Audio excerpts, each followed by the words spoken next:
You are listening to the Practicing the Art of Small Business podcast with Shannyn Merlo and Julie Parker. Enjoy this conversation about business, leadership, and the self-awareness journey to great success.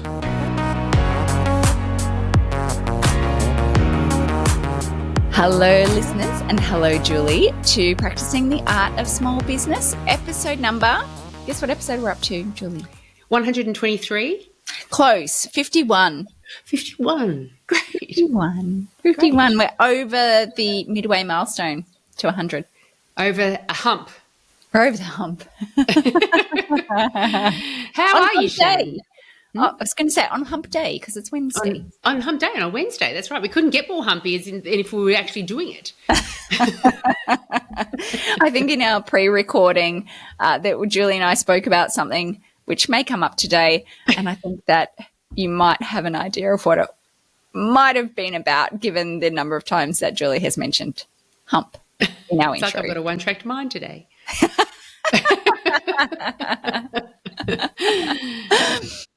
So, Shannyn, you're looking surprisingly sober. Surprisingly, I am. I think that our last few episodes we've joked about drinking, but I am day 10 not drinking. Congratulations to you. How are you finding it? It's been easy because something shifted in my head. Mm-hmm. And the why behind it was very strong for me, related to work and stress. And once I made that really strong connection, just switched it off. You had a big meaning behind it. That's great. Yes, I did. Yeah. A great motivator. So I thought that today's episode, so there was a number of reasons why I decided to do it, but stress management was definitely one of it, and getting back into good routines and continuing to look after my mental well-being. But I thought we could spend today giving some practical ideas and suggestions on how business owners can better manage their stress, especially during really difficult times, cash flow, lots of different choices, overwhelm, things like that. That's what I thought we could. Terrific idea, because it goes hand in hand with entrepreneurship, a bit of stress. Love it. Love a bit of stress. Yeah. Well, I think also, so, obviously episode number 51 is just give up alcohol. That's it. No. I was going to say, I have to stop recording now. I'm so sorry. I got to episode 50. That was it. And as you listeners know, we are on the YouTubes, and you do need to rewind back 30 seconds to look at Julie's face when I suggested stopping drinking alcohol. Quite literally, her face felt like I had stolen Christmas from a child. That's hilarious. You've stolen Christmas. Well, as you gave up alcohol to better manage stress, I'm the type that adds more alcohol to better manage stress. I'm only joking, but I do enjoy a wine. So do I. But I often talk about it in a way that makes me sound quite alcoholic. But, look, I too enjoy a wine. I've replaced it with bubbly water, which is what's going on in the background, but it certainly is not the same.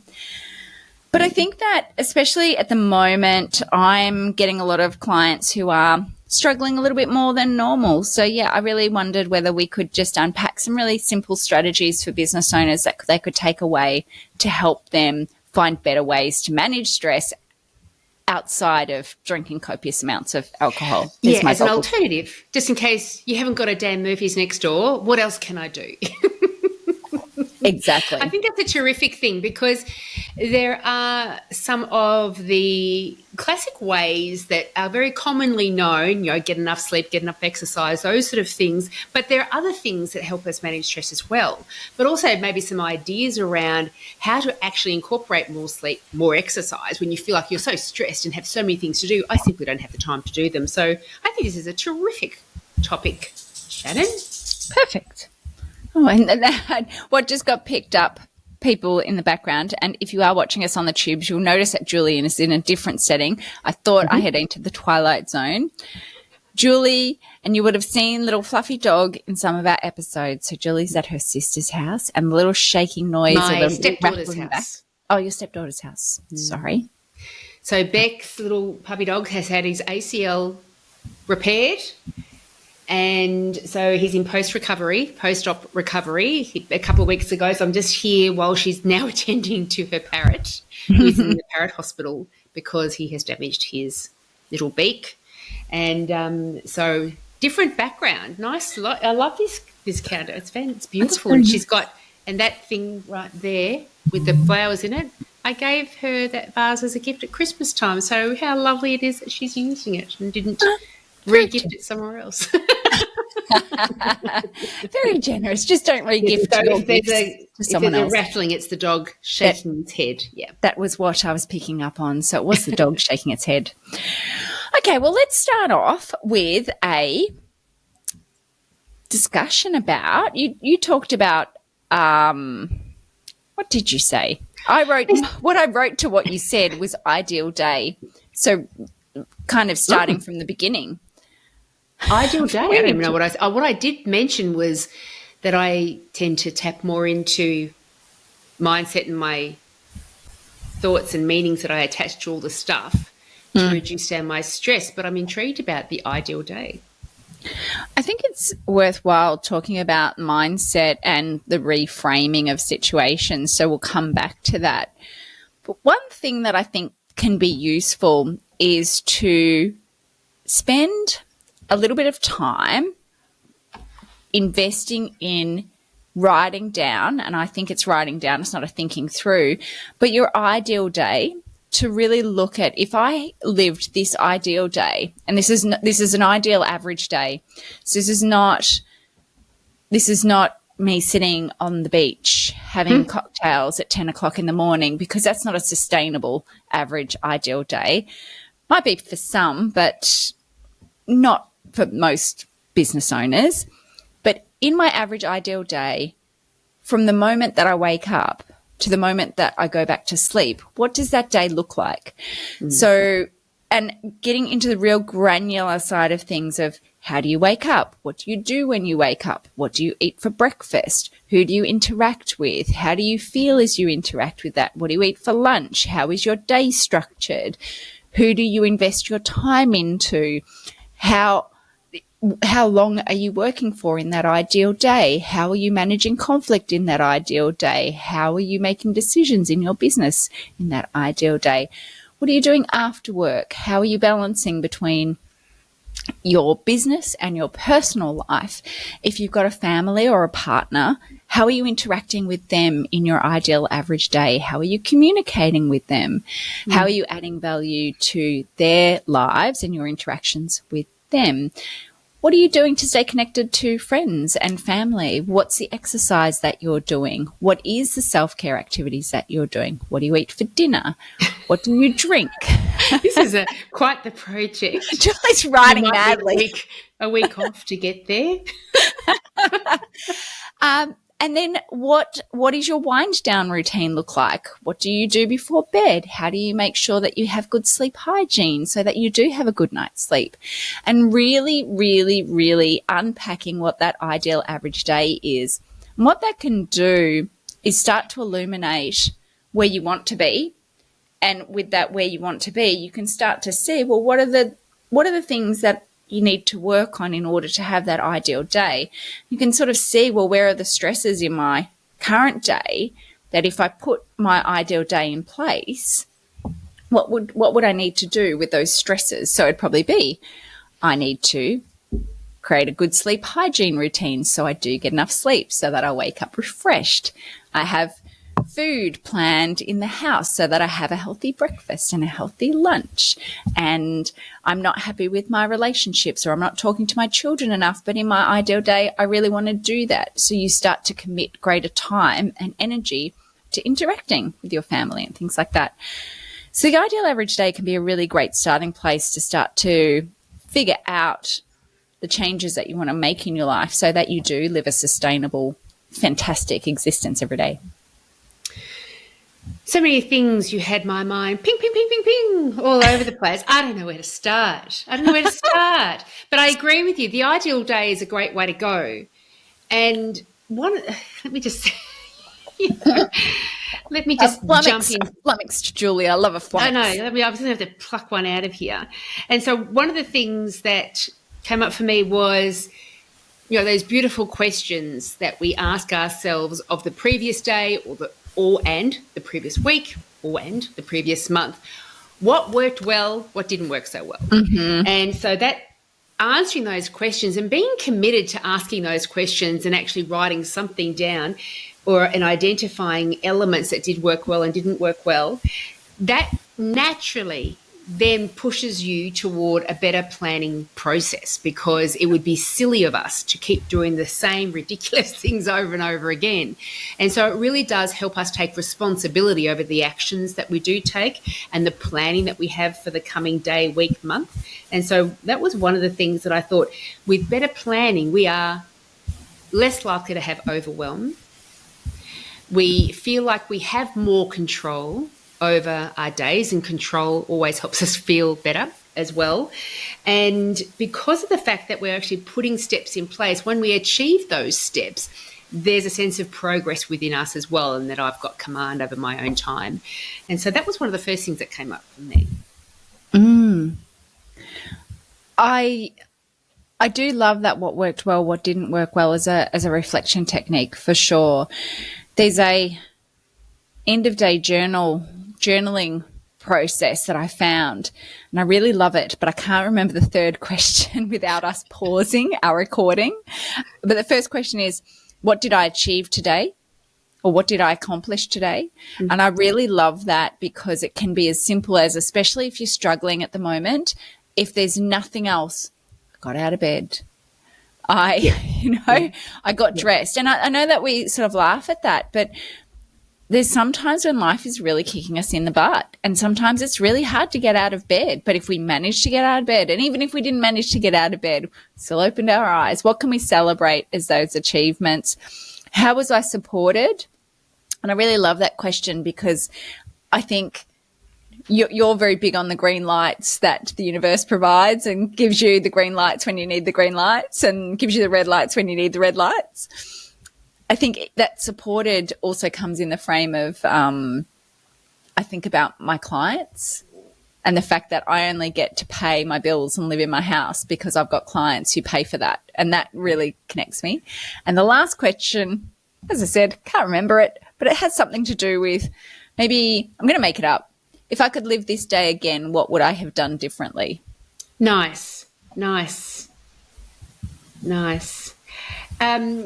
And because you said green lights, if you haven't read the book or listened to the audio, this is one you should listen to the audio, Matthew McConaughey's book, Green Lights. It's all around that. It's recognising all the green lights that happen to allow us to achieve the things that we want to achieve in life, rather than just seeing life as a random array of interactions and situations and experiences that sometimes make us happy and sometimes don't make us happy. There are so many of them. Most of them are all green lights. Most of them are all leading us to something different, hopefully better. Mm-hmm. Mm. And just while we're on those questions, you reminded me of Marshall Goldsmith.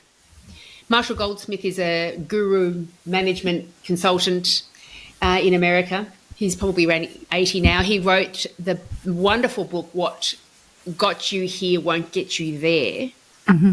Isn't that beautiful? What got you here won't get you there. You have to do different things to achieve different results. Yeah.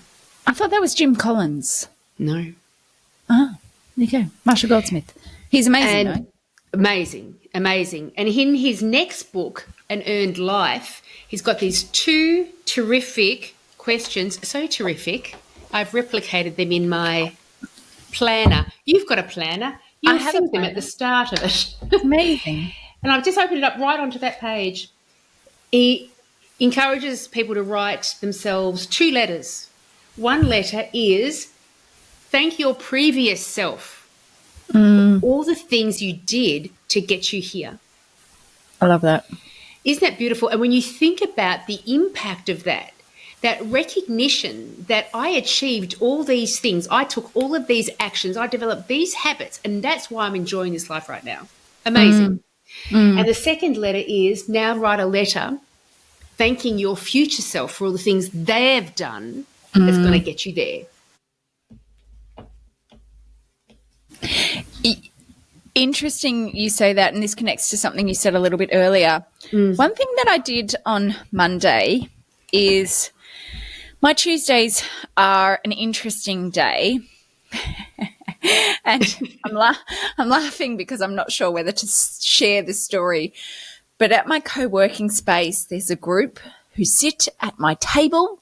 And if I don't get there really early, they take up all the seats and then I don't get a good seat. So Tuesday's very stressful because I need to get to the co-working spot really early so I can get a seat at the table. Less about co-working and more about conflict working. Look, we can unpack a lot of the stuff that I say. So let's just prioritize on this one. So on Monday, now Shannyn said to herself, which was past Shannyn now, obviously, past Monday Shannyn, Monday night Shannyn, was like, what can I do tonight that's going to help future Shannyn tomorrow morning? Because future Shannyn tomorrow morning is going to be a bit stressed because she wants to get off to work really early.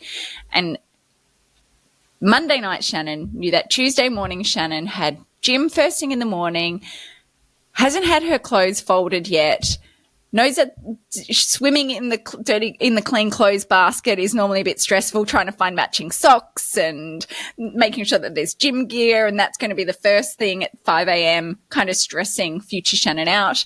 And then once Tuesday morning Shannyn got home from the gym, Monday night Shannyn knew that having her work clothes laid out would be really helpful for future Shannyn, and also having future Shannyn's lunch prepared for her so that on Tuesday morning Shannyn had everything ready to go. And I've played with this idea around future Shannyn and past Shannyn and now Shannyn. And there was something really beautiful that happened on Monday where I thought about myself with real kindness for like tomorrow Shannyn, and just went, look, I really want to look after future Shannyn because Tuesdays are a bit stressful for future Shannyn. And so what can I do today that's going to help future Shannyn have a better day? And so I laid out my gym gear. I laid out my work gear. I prepared my lunch. And so when Tuesday Shannyn arrived and woke up and needed to go to the gym, she was like, go past Shannyn. You're the best. Look at the gym gear you've prepared for me. Don't even have to think about my clothes. And look, you've even got my breakfast ready for me and you've got my lunch ready for me. You're the best. Talk about be your own supporter. That's fantastic. She then got out her pom-poms and she cheered. It's like, you little legend, past Shannyn. You're the best past version of me that has been. And you laugh, but these were the actual conversations I had in my head. And this is probably it's far better than some of the conversations, because what would be the alternative conversation? Oh, I'm not doing any of this. You get to Tuesday. Oh, why didn't you do this yesterday? You're always letting yourself down. So disappointed in you. Why? Polar opposites. 100%. 100%. Also, turns out past Shannyn is way more motivated when she's not drinking. So past Shannyn is way more motivated about future Shannyn's success when she's not drinking. Once the first sip of wine goes down, you do tend to think more about, let's just relax rather than let's keep doing helpful things. Present Shannyn on wine is very into present moment. That's terrific. So and because of the fact you had that positive conversation with yourself, if that happened on a regular basis, you start shifting your identity. You start understanding yourself to be a different person, someone that can be relied upon, you can trust, you can have faith in, you make life easy for yourself. And I think that in times of stress, we do resort to survival activities. We don't think about, and when I say we, I think that when we're in times of stress, and having experienced it myself more than once, our cognitive abilities start going down. And so we don't sometimes have the capacity to really think about what we need to do today to help us in the future, because we're stuck in the moment of stress, incapacity, resentment, anger, frustration, which leads us onto that mindset and reframing conversation. But I think that if we can take a moment to go, I'm not in a good place today, but I can only affect tomorrow, today, like right now. So what can I do today that's going to help future me, that's going to make tomorrow better for future me? And if we can do that, then there's a potential to shift from that current state into being a better version for our future state. Yeah, and it does remind me of that ad that's on television. It's, I don't know, I think it's a prepackaged meal ad, but they do have somebody, I can't even remember the story behind it, but this person has future you come in. This is future Shannyn coming in, and believe me, you're going to need these prepackaged meals in your fridge. And then the future comes about and they go, oh, thank God for future me. I've got this meal now. But it is about that. And it comes back to those two questions too, doesn't it? That what could I have done yesterday that would have helped me? What could I have done yesterday that would have been helpful for me today? What did I do? What should I continue on as a habit? What should I try to shift the habit of to try to set myself up for success, not just for today, but for tomorrow and onwards? And what came to me as well when you were talking about that, you feel resentful and you feel stressed out, and I wrote down, what are the stress thoughts? And all of the stress thoughts, all the thoughts that we have when we're stressed, have everything to do with resistance and nothing to do with moving forward. Usually they're things like, this shouldn't be happening. I'm always so busy. Why don't more people support me? I'm always under the pump. And none of it is actually leading to a helpful thing, a helpful thought, a helpful result. And so recognizing how we manage stress and how we resist the things that we have put the meaning on it as, this is unhelpful. I don't have enough time. That's unhelpful. I've got too many things to do. That's unhelpful. I'm always tired. I've got brain fog. All of these things that people say to keep them stuck in the moment and powerless. So I think recognizing how you're showing up in the world when you feel like things are on top of you, where it's really just resistance. And so the minute you embrace the stuff that's going on around you and go, yes, I feel at the moment that I've got too much on my plate, but I embrace it, bring it on. Only then maybe can we free our mind up enough to be able to identify what the next helpful thing is. If you don't mind, Julie, can we spend a little bit of time picking your brain? Because I do think that you're one of the most positive, not Pollyanna, but your mindset, your ability to shift your mindset and just accept the way things are and to move past those frustrations. I've never actually even experienced you having a frustration or being overwhelmed, because it just doesn't exist in your narrative. So can you kind of help us by sharing maybe some of the thinking strategies that you have when you're aware that there's maybe a difficult emotion on the edge? Yeah. I'm going to assume that there are difficult emotions that come into your frame or difficult thoughts, but I want to understand what you've done in the past to reframe them, or what you've done in the past to shift to where you are now. Can you help us with some ideas and strategies on that? Absolutely. Gather round, everyone. Gather round. I've got the marshmallows. I feel like Julie Andrews. I've got the marshmallows. Certainly there's been times in my life that I have felt extreme upset, worry, hurt, all the things. I think one of the impactful things that is coming to my mind right now is when I would try to force the universe, force the world to bend to my will. I want this particular thing to happen. I want this particular person to do this thing or whatever it is. And I'm just going to keep forcing and forcing and forcing it. And then it wouldn't happen. or it would happen and it ended up not being the thing I wanted after all, or it wouldn't happen and then something better happened afterwards. And so one of my biggest experiences of growth in this space has been recognizing the need for contemplation, to rise up, recognize everything's not in just this here and now. There is a history, there is a future. I'm in this moment right now. I'm not the one that knows best. I don't want a world of experience that only I choose, outcomes that only I identify. I want to be able to go with the flow of the universe, of God, or whatever the forces are out there.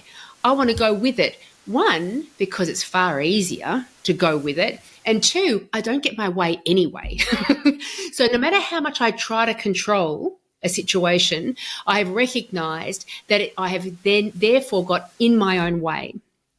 And so I think the need to really contemplate and make a decision about what we do is we are moving through our life. We identify helpful things. We identify goals and all the things. It's not about not having any goals. It's not about having any vision.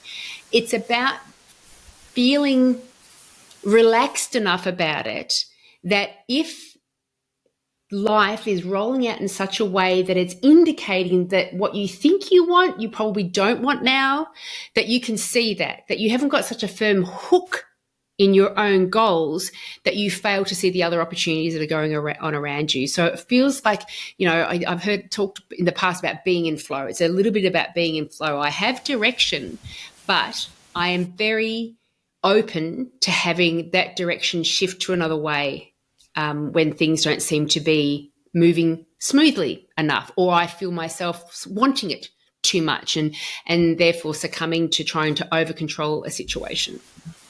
Did we ever do a podcast where we talked about linear goals and non-linear goals, or linear achievement and non-linear achievement? I don't think so. Someone explained that to me, and they used the language, it was someone else's concept, but it was about linear and non-linear, and that we can set a goal in place. Let's say it's $1 million, and we can go into very nuanced things of how we're going to achieve $1 million, let's say. But if we're so rigid in the plan that we don't have an open awareness of other opportunities, exactly what you said, the other opportunities coming in, we can miss out on getting to that $1 million in one step as opposed to 30 steps, let's just say. And so that's the non-linear part. It's kind of about, and this I suppose is where there's the art and science of goal setting, and whether you believe in manifestation and quantum physics and all the rest of it. You can put a goal out there, and we definitely have to take action to achieve a goal. There's no doubt about that. You can't just say I'm going to lose 30 kilos, but continue to eat the same way and never exercise. It's not going to happen. And so I guess goal setting is a little bit like that we can put that goal in place, but sometimes there's this serendipity if we listen to it and we allow it to flow, and our goals might be achieved in a non-linear fashion. So I think what I'm picking up from you is that sometimes when we do let go of control, that's where the magic can happen, and that's where the opportunities can come up that we weren't expecting them to do. So yeah, and I agree with you. I think the times where we are holding on so tightly to what we believe an outcome should be or a situation should be, and just that holding on to it through our behaviour and our resistance to moving in any other direction, it keeps us held there. We can stay in that space for days, weeks, months, years, decades, just being stubborn and rigid. Yet the minute something happens where you release that attachment to the outcome, instantly in my world, it's been my experience, instantly the next wonderful thing happens. And you're like, oh, I had no idea that was around the corner. If I knew that was around the corner, I wouldn't have tried to be so stubborn in the past. I would have just run screaming for this because this is awesome. The other thing that has helped me get to that mindset is responsibility, recognizing that only I can do the next helpful thing.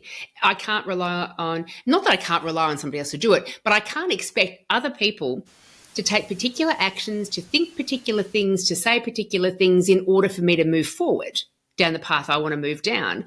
I can't wait for the ideal scenario. I can't wait for this. I can't wait for that. It's all up to me. And so I think that's been helpful as well, because now because it's all up to me, I'm not relying on things I can't control to live in a certain way. A third thing has been the work on ego through reading Eckhart Tolle's books, The Power of Now, etc. And I found that mind-blowing. And the amount of times I would just sit there and I'd read the same paragraph over and over and over again, because I knew that it was going to make an enormous difference to the way I led my life. And it's just recognizing that we can show up in ego, and that in itself is creating unhelpful actions in the moment.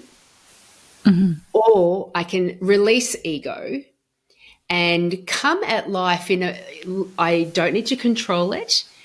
It's not all about me. Sometimes I'm part of somebody else's journey. Sometimes they're part of mine. It's recognizing how we want to put our own stain on things and to release that need.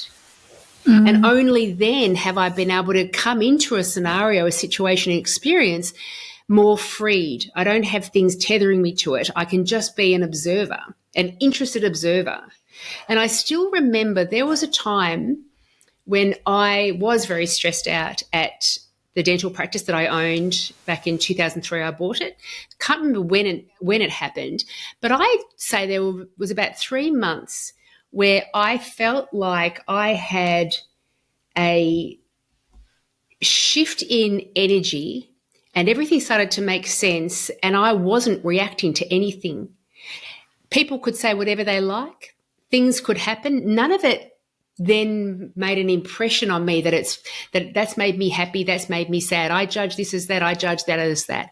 It just happened. I was just this interested observer. It's like I was hovering above everything and just watching things happen. And because I was having that vantage point, I could see the different motivations that trigger different behaviors in other people that usually I'm blind to because I'm so worried about ego, how it affects me, or what I should be doing to control the situation or that person. And so it was a beautiful experience. The other stuff that's helped me enormously is, and I've mentioned this so many times, the philosophies that husband Charles lives by, I now live by, and they're enormously helpful. Philosophies such as we deserve our problems. So, just that recognition that a happy life is not a life filled with no problems, free of problems, that because we grow and develop and get more skilled and become more evolved, the problems that we face are bigger and bigger and bigger all the time. So the minute we get a problem, we go, man, this is a massive problem, that the immediate thought is, I must be brilliant because look how hard this problem is. I must have evolved because I wouldn't be able to manage this problem 5 years ago. I know damn well I can manage it now. And so not feeling like there's a problem in my life and therefore something's wrong. There's a challenge in my life, of course. That's life. There's also good stuff in my life as well. The meanings that we attach, the thoughts that we have about the stuff that goes on around us is absolutely our experience of life, full stop, that's it. I have read enough autobiographies and heard enough stories from people who have gone through absolute trauma in their life, and they decide to think about it differently, attach different meaning to it, and they're a happy person. They're not traumatized. And, when I read that beautiful quote after first marriage breakdown and I was a typical divorcee, that past relationship, see how, I feel damaged, I feel wounded from it all. And now I have to try to get over it. And I hope any future partner will be so tolerant of me and patient with me because I have to get over this hardship. And then I read this wonderful quote by Marcus Aurelius. If you don't want to feel damaged, don't feel damaged. If you don't feel damaged, you haven't been. And it blew my mind because we get such validation, the badge of honor. I've been through something difficult. I'm still wounded. Oh, and I am not trying to minimize some of the traumas that people have been through. All I can talk about is my own experience of life. Thank goodness I haven't been through some of the traumas that a lot of people have gone through. However, we all get our own lot. It's always difficult. And when I read that quotation, it was so compelling to me. I printed it off. I put it on my computer screen. I put it on my dashboard in my car, and I had a piece of paper tucked into the back of my telephone as well. So I forced myself to read it over and over again. 2 weeks later, I have to say, I feel zero damage from anything. And which then leads into the next thing as well. So it is absolutely the thoughts that we have, the meaning that we attach to thing, which is the experience of life. If you're not enjoying the experience of life, don't change the thing which you can't control. Change the way you think about it. Find a deeper meaning. Find a better way, a better perspective around it. And one of those better perspectives is, well, it's okay that this problem is here because that's what life is all about. But the other part of it too is gratitude. Gratitude is enormous for me. And when I released kind of any thoughts of feeling damaged at all, I started to then see all the areas of life that I was so enormously grateful for. So I am in this constant space of gratitude that the minute anything happens that would normally have me go, oh, that's sad, or that could make me angry, or that could make me feel frustrated or whatever, I am so filled with gratitude of all the big and little things in my life that the upset seems so minimal because this gratitude is so enveloping, so in my space. And so I think that's another thing that it puts me on that path. There are some smaller elements, things like if the to-do list is too long, then better done than perfect. I always make sure I get the most important 2, 3, 4 things done every day rather than feel like I have to get through the whole to-do list. There is, my Google Calendar is filled with everything I get done every day. And so at the end of every day, I just have to look at my day, and I include things like laundry, shopping, walk the dog, along with all the other bits and pieces as well. But you get to the end of the day and you go, yep, there's the proof that I spent the day productively. It's all right there in front of me. And the way I speak to myself, I think, is another big one. When I saw Dr. Bruce Lipton, he wrote The Biology of Belief, which I read and I loved, and then I came across a 6-minute recording, and it's been repurposed in many ways by many different people, so there'd probably be people out there that know this recording of when he's just talking about that we can direct our experience of life by the way we speak to ourselves, that we can shift deeply held beliefs just by either going under hypnosis or constantly repeating the same affirmation over and over again in a very active way. I started doing this repetition of affirmation in a very active way, and it has shifted the way I think about myself. So a big part of why I lead a very stress-free life is because I am able to shift thoughts such as I'm not good enough, I never get enough done, I've always got too much on my plate, I mustn't manage my time well, to I'm a super performer, I'm super confident, everyone must think I'm quite amazing with the amount of stuff I get done every day with such grace and ease, but that's just me. So the minute I hear myself tell myself anything negative, I'm very proactive at shifting that and into a more positive self-talk. And it's amazing how that positive self-talk then manifests itself in actually being super productive and, all the other things that you said, all that gold.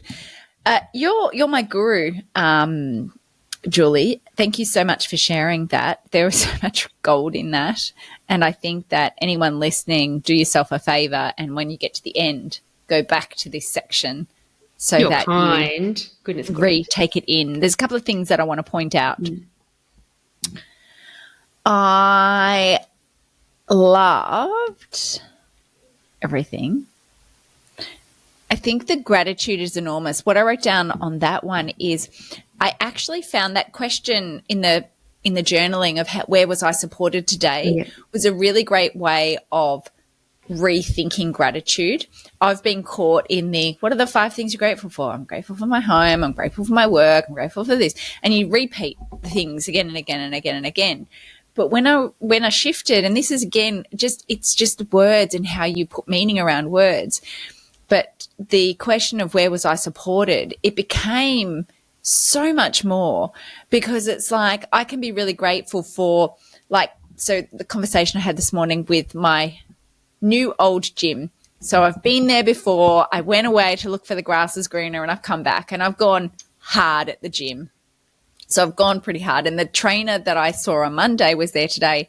She's like, are you doing the class tomorrow? And I said, I've done 3 days in a row and I'm pretty sore. And she goes, yeah, no. And I go, it's the high intensity training. And she goes, yeah. And I'm like, I don't really like that. And she's like, yeah, it's tough. She goes, but maybe there's a good opportunity for you to come in and we can sort of see how you go. And I said, I suppose you'll be nice to me because you know the week that I've had in terms of this training and picking up. She goes, yeah, absolutely, and we can modify it and no worries. I would put her in that support category because she's someone who's now on the help Shannyn get healthy again and is going to support me. And much as I really don't like this class, I know that she's going to support me tomorrow, and she's going to make sure that I'm looked after. She's going to make sure that I don't blow myself up because I have a habit of doing that, which then means I can't exercise anymore. So I'd put her in that support thing. But if I was going to say that what am I grateful for, I don't know if she'd make the list. So I think sometimes a reframe around language can be really helpful. That's nice. It's kind of like how, Tony Robbins says there's 2 types of people in this world, those that think that the world is happening to them, others that recognise the world is happening for them. It's recognising what's happening for you. Yes. Yeah. The work on the ego was fantastic.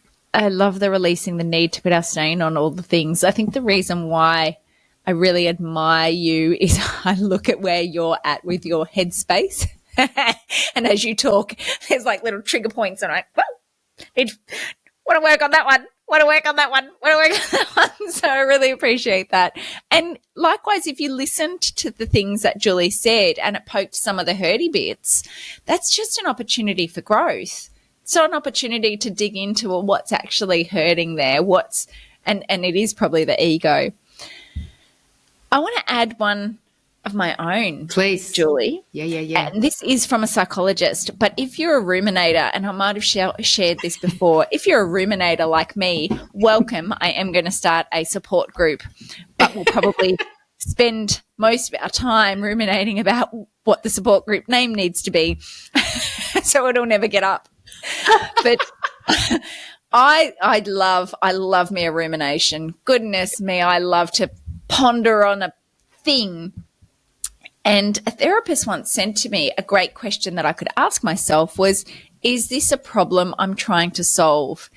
And do you know how quickly that gets rid of the rumination? Because what I can then do is identify, am I just thinking for thinking's sake? Am I just on a loop of thinking the same thought about the same thing? Or do I actually have a problem that I'm trying to work a solution out for? And when I've been able to go, no, it's not a problem I'm trying to solve, I'm just thinking, it stops the thinking. That's great. If it is a problem I'm trying to solve, then my brain goes, okay, but thinking the same thing isn't going to solve the problem. So how can we address this problem in a different way to get a different solution? I found that to be absolutely amazing for those intrusive thoughts for myself. It's very good. And it's making me think of that, taking responsibility is about recognizing that. Stop telling yourself that you're stressed. Tell yourself that I'm choosing to feel stressed. I'm choosing a stress response. I am just ruminating. I'm fretting about it. I'm choosing to ruminate. over it. It's recognizing that we've got the control to shift that. That's wonderful. I think that reminder that we have choice is always fantastic, because I think in times of stress, sometimes we do feel beholden. And I wonder if it's okay for us to move to a place of you recognizing that you're in this place of de-stress. And I think having gone through a period of quite a bit of de-stress, we had lots of conversations about how to think about things differently and how to reframe them and all the rest of it. But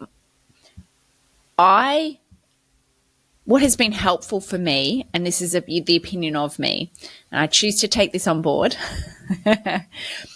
is that in that time of stress, my brain was at a lower capacity because it was in survival mode. And so all of that positive kind of thinking and reframing and all the rest of it, I just couldn't get there because my brain was shutting down and was in survival mode. So I think it's important to acknowledge that we are biological creatures, and when we are in extended and very long periods of sustained stress, there is a need to go back to basics, to tell our brain that we are safe, that we're okay, to get our nervous system to unwire so that then we can take some of these more cognitive applications of thinking and actually apply them. But if if our brain's not in a safe place, it doesn't think it's in a safe place, then actually my own experience was that I didn't have the capacity to do that different level of thinking because my brain was literally in a fight, flight, freeze, we're about to die kind of mentality. And so I wonder if we could talk about some of those basic foundational de-stressing techniques. So if you're in a really critical state, we should have a conversation about that. Great. Yeah? Yes, I love it. So what I've sort of been talking about is a little bit more serious, I guess. And there is lots of ways that you can support yourself. We'll talk a little bit about some of the more simple things, but that doesn't negate the professionals that are out there who are a choice that you could make. And that might be going to your GP, going to a therapist, going to a shaman, going to a coach, going to your local boozer, like your local pub, and actually just having a conversation with a random stranger. There's lots of ways to get support. The main thing is that if you are having a difficult time and you're stressed, to get that support. And that support can also just be reaching out to a business colleague of yours and asking them for a coffee just to have a bit of a chat, to have a bit of a download. Totally agree, because sometimes, it's one sentence. Like for me, it was that Marcus Aurelius quote. And certainly if I feel like I've got my hook into something, I'll often just walk up the hallway into Charles's office and say, this is sticking with me. I don't know why. Why would this be sticking with me? And he'll just say one thing. I'm like, oh, yeah, that's groovy. And then I kind of release it again. And so I agree with you. I think getting it out of your mouth, for one, is helpful. But only when you get it out of your mouth will you then expose yourself to the helpful input from others.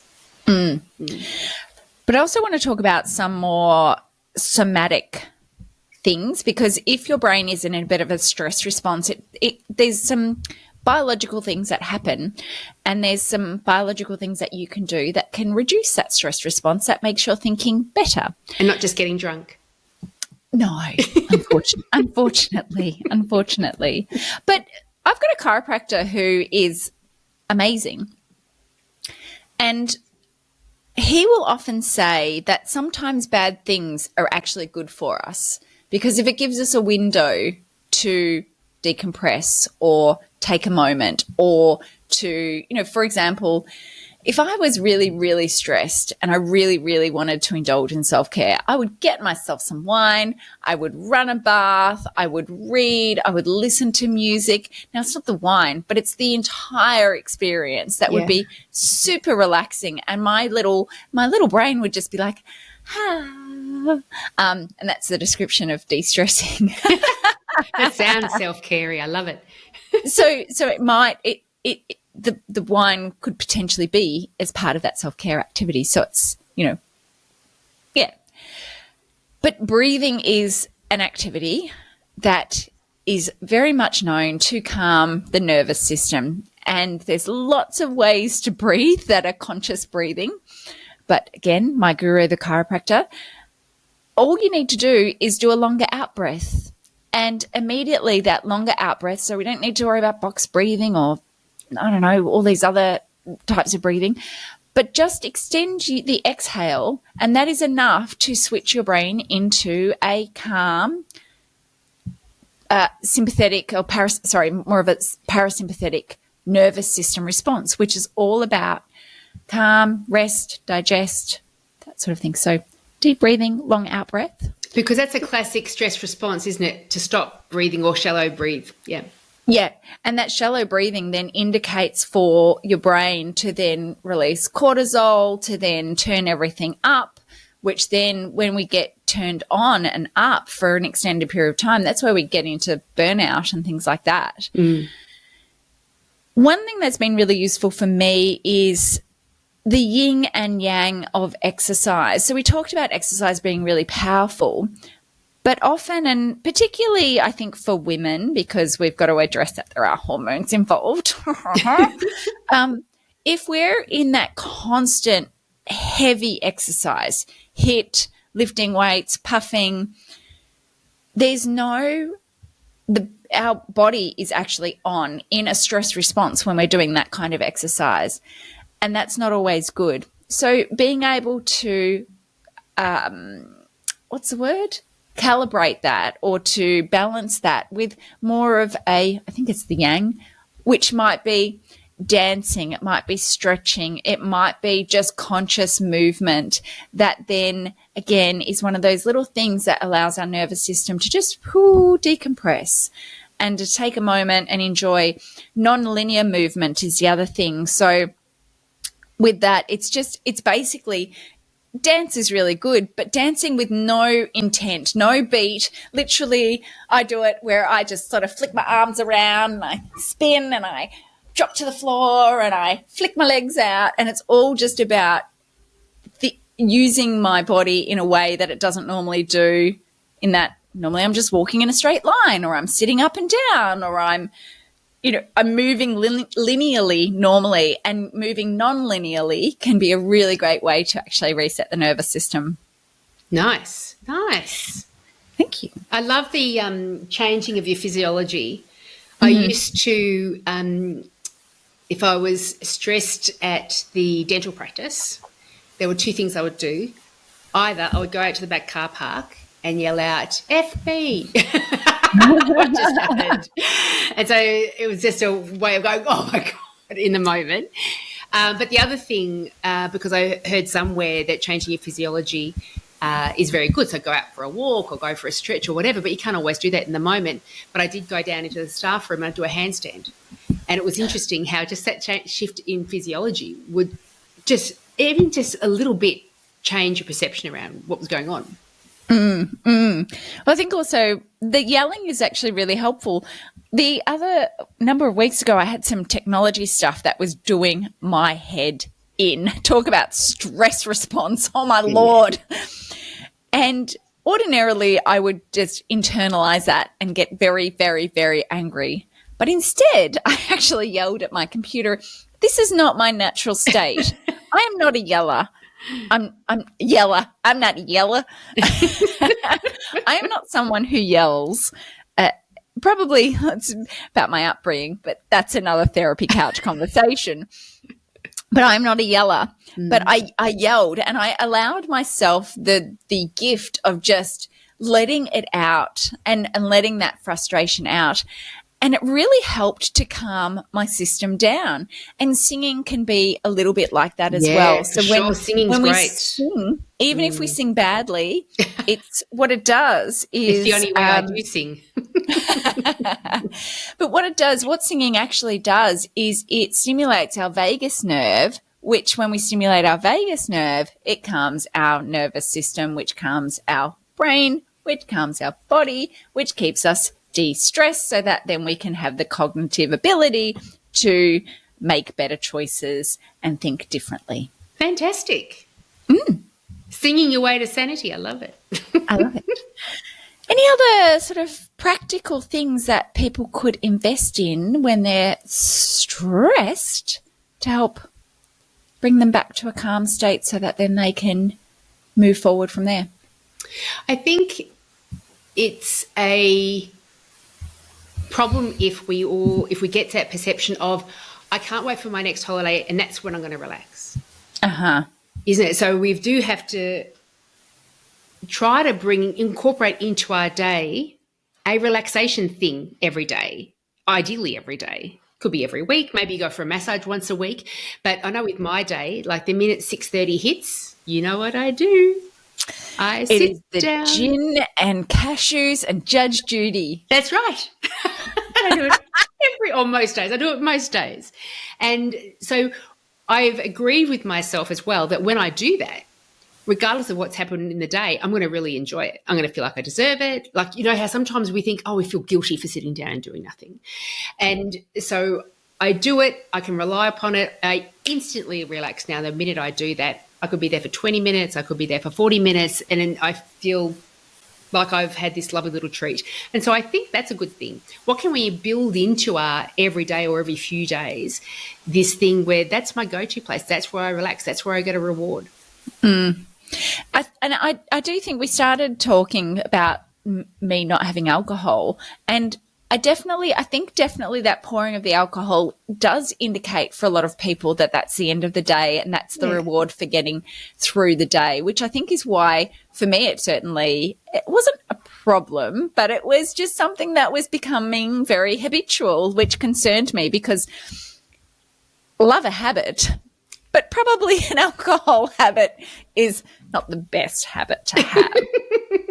So I think definitely having the indicator or the habit of finishing the day and giving yourself a reward, but think about something that is really good for you that is a reward as well. And it might not be the bottle of wine. Definitely the Judge Judy helps. Judge Judy, for sure. And we mentioned as well at the start, either during the recording or not, that yes, there are these helpful things that we can do, like more exercise, more sleep, get a massage, watch Judge Judy every day. But many people out there may be thinking to themselves, yeah, that all sounds great, but I have no time to do any of those things. That's why I'm so stressed, because I've got no time. And Charles has this wonderful, and I've spoken to you about it in the past, Shannyn, you might remember, he's got this wonderful process that he takes people through. It's called NewsD, NEWSD. Write NewsD down vertically, down on a page. The first is N.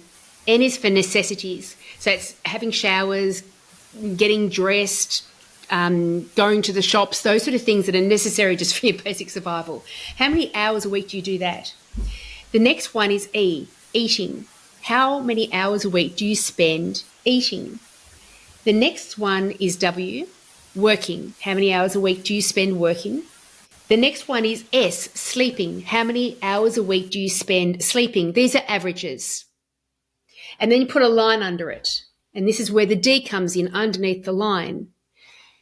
Add up, and I'm going to quickly do it on my phone, how many hours a week do we have to work with? We've got 24 hours a day times 7 days a week. We've got 168 hours to work with. We have gone through our necessities, eating, working, and sleeping. Anything outside of that is discretionary time. And everybody that does this process is shocked by how much discretionary time they have. Mm-hmm. It's usually anywhere between 35 to 65 hours a week discretionary time.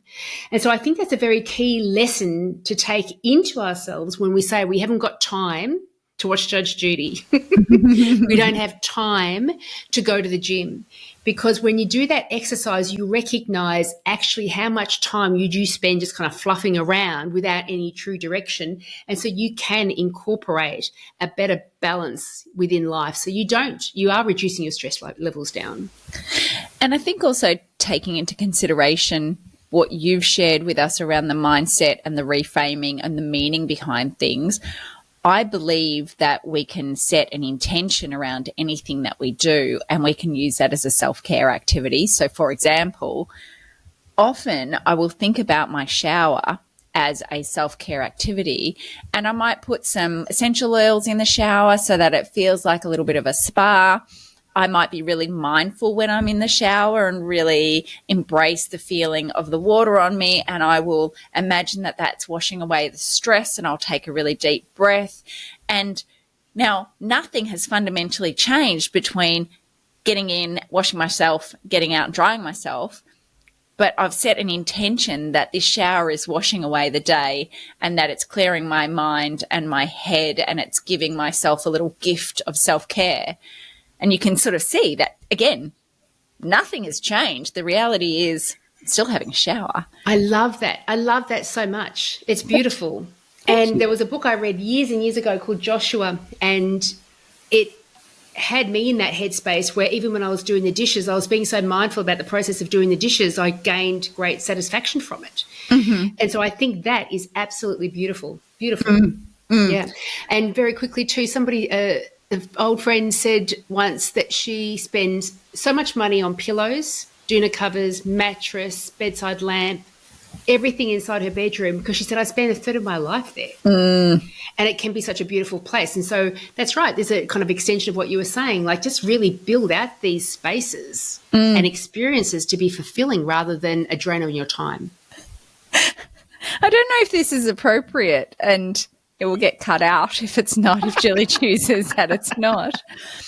But even going into in bed scenarios, like I've got my granny sleeping undies, and I've got fancy sleeping undies. And sometimes putting on my fancy sleeping undies for no reason is like just that little like self-care activity. Like, check me out, I've got my fancy sleeping undies on while I sleep. Again, not sure if that's appropriate, but it's I'm going to leave that in. Some people can actually imagine that, I'm sure.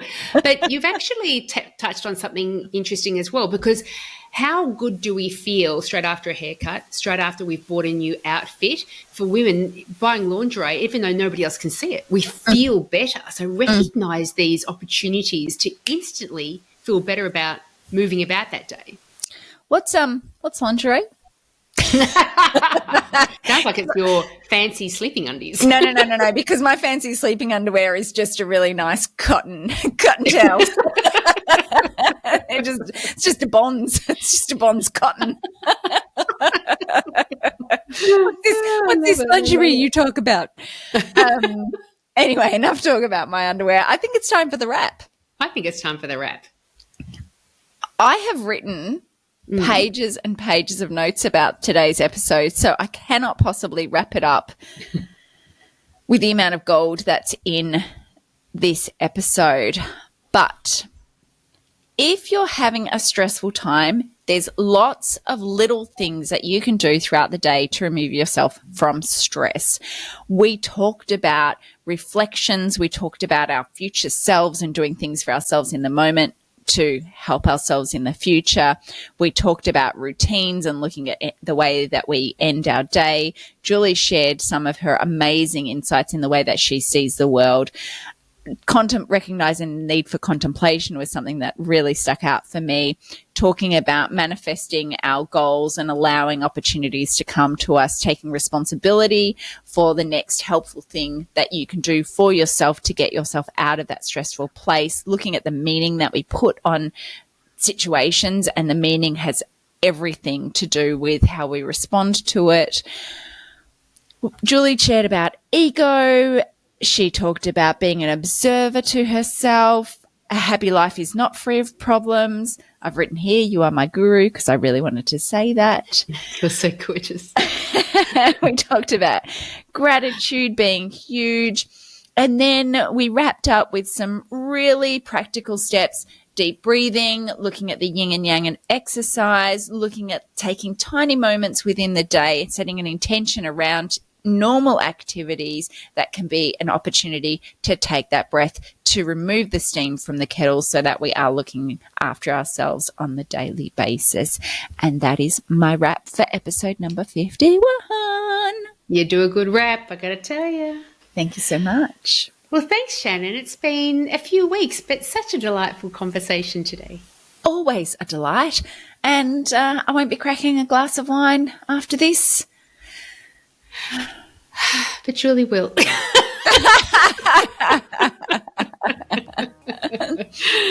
job, Julie. Well, I look forward to speaking to you next time. Always a pleasure. Thanks so much. Bye. Bye.